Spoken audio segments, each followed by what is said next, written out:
Hi friends, ഞാൻ രാജേന്ദ്രൻ. ഞാനിന്നിവിടെ ഉണ്ടാക്കി കാണിക്കാൻ പോകുന്നത് വെണ്ടക്ക മുട്ട തോരൻ. അപ്പോൾ ഇതിന് വേണ്ട ഇൻഗ്രീഡിയൻസ്: 1 കപ്പ് വെണ്ടക്ക ഈ രീതിയിൽ അരിഞ്ഞെടുത്ത്, 1/2 കപ്പ് ഉള്ളി, വേപ്പില, ഒരു 3-4 പച്ചമുളക് ഇതുപോലെ അരിഞ്ഞെടുത്ത്, അതുപോലെ തന്നെ ഒരു 4 അല്ലി വെളുത്തുള്ളി, 1/4 കപ്പ് തേങ്ങാപ്പീര, ഒരു 1/4 ടീസ്പൂൺ മഞ്ഞൾപ്പൊടി, ഇച്ചിരി കടുക്, ഉപ്പ് ആവശ്യത്തിന്. അപ്പോൾ 1/2 കപ്പ് ഉള്ളി ഇച്ചിരി കൂടുതൽ വേണം. എന്നാൽ ആ ഉള്ളി നമ്മളിത് വേണമെങ്കിൽ സവാള ഇട്ട് ചെയ്യാം, എങ്കിലും ഉള്ളിക്കാണ് അതിൻ്റെ ഒരു ടേസ്റ്റ്. അത് ഇച്ചിരി കൂടുതലിരിക്കുന്നത് തന്നെ ടേസ്റ്റിന് നല്ലത്. ഇനി മുട്ടയുടെ സൈഡ് എടുക്കുകയാണെങ്കിൽ 2 മുട്ട, ഒരിച്ചിരി ഈ കുരുമുളക് പൊടി, ഒരു നുള്ളു ഉപ്പ്. പറഞ്ഞാൽ ആ മുട്ടയ്ക്ക് വേണ്ട ഇത്ര ഉപ്പ്. അപ്പോൾ ഇതിന് നമ്മൾ ആവശ്യത്തിന് ഉപ്പ്, നമ്മുടെ ടേസ്റ്റ് അനുസരിച്ച് ഉപ്പ് ചേർക്കാനുള്ളത്. അപ്പോൾ ഇത്രയൊക്കെയാണ് ഇതിന് വേണ്ട ഇൻഗ്രീഡിയൻസ്. അപ്പോൾ നമ്മുടെ പ്രൊസീജിയർ സ്റ്റാർട്ട് ചെയ്യുകയാണ്. ആദ്യം ഒരു കടായി അടുപ്പത്ത് വെക്കുക. അതിൽ ഒരു 2 ടേബിൾ സ്പൂൺ എണ്ണ ഒഴിക്കുക. അത് കഴിഞ്ഞ് സ്റ്റൗ കത്തിക്കുക.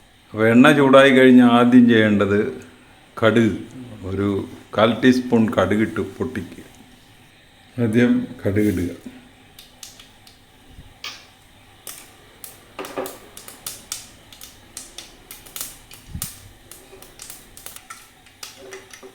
കടുക് പൊട്ടിക്കഴിഞ്ഞ് അതിലേക്ക് വേപ്പില ഇടുക.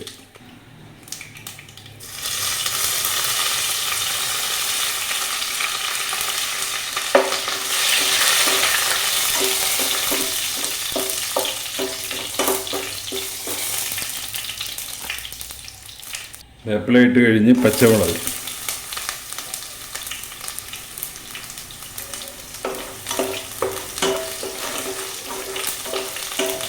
പച്ചമുളക് ഇട്ട് കഴിഞ്ഞിട്ട് വെളുത്തുള്ളി,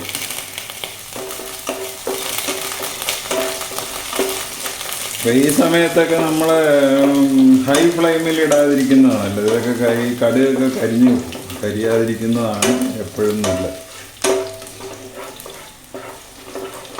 ഇനി ഇതിലേക്ക് ഉള്ളിക്ക് ശേഷം ഒരിച്ചിരി ഉപ്പും കൂടെ ഇട്ട് കൊടുക്കുക. അപ്പോൾ ഉള്ളി പെട്ടെന്ന് വഴന്ന് കിട്ടും.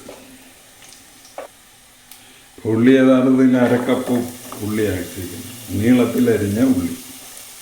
അപ്പോൾ ഇതിലേക്ക് കുറച്ച് ഉപ്പിട്ട് കൊടുക്കണം. ഉപ്പൊക്കെ അവരവരുടെ ആവശ്യത്തിന് ചേർക്കുക. ഞാനിവിടെ 1/4 ടീസ്പൂണാണ് ഇപ്പോൾ ഇട്ടിരിക്കുന്നത്. 1/4 ടീസ്പൂൺ ഉപ്പിട്ടിരിക്കും. ഇനി ഇത് നല്ലപോലെ വഴറ്റാനായിട്ട് അനുവദിക്കും. അപ്പോൾ ഈ സമയത്ത് ആ 1/4 ടീസ്പൂൺ മഞ്ഞൾപ്പൊടിയും കൂടെ അങ്ങിടും. അത് എപ്പോൾ ഇട്ടാലും മതി. ഇത് കഴിഞ്ഞ് വെണ്ടക്ക ഇട്ട് കഴിഞ്ഞിട്ടാലും മതി, അല്ലെങ്കിൽ തേങ്ങ ഇട്ട് കഴിഞ്ഞിട്ടിട്ടാലും. ഞാനിച്ചിരി നേരത്തെ ഇടുന്നുള്ളേ ഉള്ളൂ. അപ്പോൾ അത്രയും അത് ആ പച്ച മണമൊക്കെ പോയി കിട്ടും. അപ്പോൾ ഇത് സിമ്മിലിട്ട് ഒന്ന് മൂടി വെക്കുക. അപ്പോൾ അതിന് നമുക്ക് ഉള്ളി ഒന്ന് തുറന്നു നോക്കാം. ഇപ്പോൾ ആവശ്യത്തിന് വഴന്ന് കിട്ടിയിട്ടുണ്ട്. ഇനി ഇതിലേക്ക് നമ്മൾ വെണ്ടക്ക ഇടണം. ഈ വെണ്ടക്ക ഏറ്റവും പിഞ്ചായിരിക്കണം, അതാണ് ഇതിന് ഏറ്റവും നല്ലത്. പിഞ്ച് വെണ്ടക്ക, അത് 1 കപ്പ് വെണ്ടക്ക.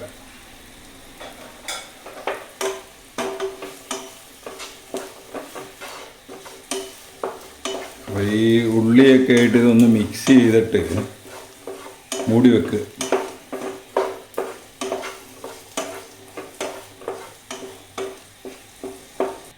ഇടയ്ക്കൊക്കെ മൂടി തുറന്നൊന്ന് ഇളക്കി കൊടുക്കണം കേട്ടോ.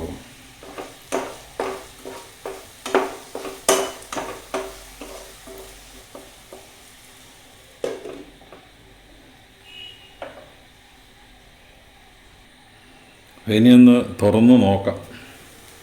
ഒരു കഷ്ണം എടുത്ത് അങ്ങ് തിന്നു നോക്കുക, അന്നേരം അറിയാൻ എന്താ.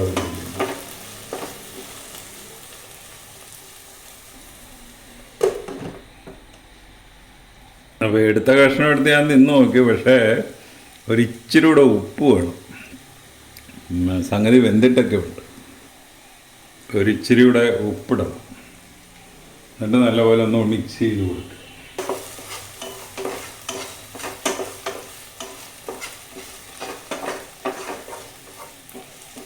ഉപ്പെല്ലാം ആവശ്യത്തിനായി. ഇനി നമ്മൾ ഈ തേങ്ങാപ്പീര, ഇത് 1/4 കപ്പ് തേങ്ങാപ്പീര അതുകൂടെ ഇടുക. ഒരിച്ചിരി മഞ്ഞൾപ്പൊടിയും കൂടെ ഇടുകയാണ്. ഞാൻ മഞ്ഞൾപ്പൊടി ഇച്ചിരി പോരാ. എന്നിട്ട് ശരിക്ക് മിക്സ് ചെയ്യും.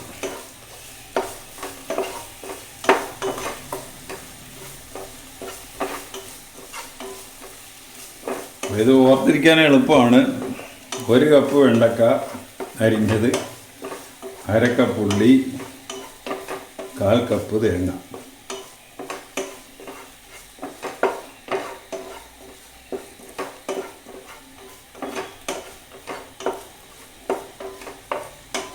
ഒന്നുകൂടെ ഒന്ന് മൂടി വെക്കുക.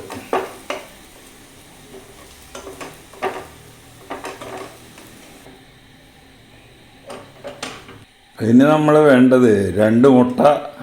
2 മുട്ട, അതിൻ്റെ അകത്ത് ഒരിച്ചിരി ഉപ്പ്, ഒരിച്ചിരി കുരുമുളക് പൊടി, 1/4 ടീസ്പൂൺ കുരുമുളക് പൊടി. അതൊന്ന് നല്ലപോലെ മിക്സ് ചെയ്തെടുക്കുക. മുട്ട നല്ലപോലെ അടിച്ചെടുത്തിട്ടുണ്ട്. അപ്പോൾ ഈ മുട്ട അടിച്ചെടുത്തത് ആ വെണ്ടക്ക നമ്മൾ ഇത് ചെയ്ത് വെച്ചിരിക്കുന്നില്ല, വെണ്ടക്കായും തേങ്ങായും കൂടെ വഴറ്റി വെച്ചിരിക്കുന്നതിൻ്റെ ഇടയ്ക്കൊരിച്ചിരി ഗ്യാപ്പ് ഉണ്ടാക്കിയിട്ട് അതിലോട്ട് ഒഴിക്കുക.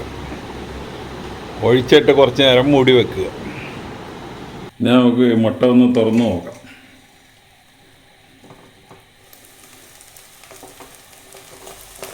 എന്നിട്ട് അത് നല്ലപോലെ ചിക്കി കൊടുക്കുക.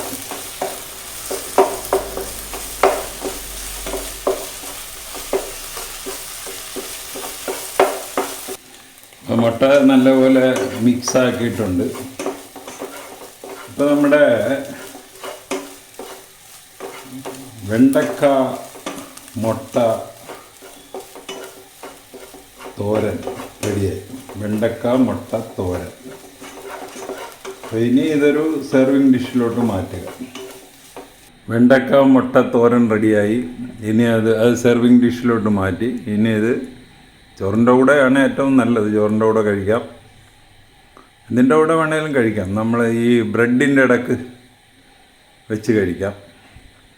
അപ്പോൾ ഈ രീതിയിലൊന്ന് ഉണ്ടാക്കി നോക്കുക. ഉണ്ടാക്കി നോക്കിയിട്ട് ഇഷ്ടപ്പെട്ടുവെങ്കിൽ ഞങ്ങളുടെ ചാനൽ സബ്സ്ക്രൈബ് ചെയ്യുക. വേറൊരു വീഡിയോ ആയിട്ട് നമുക്ക് വീണ്ടും കാണാം. Thank you.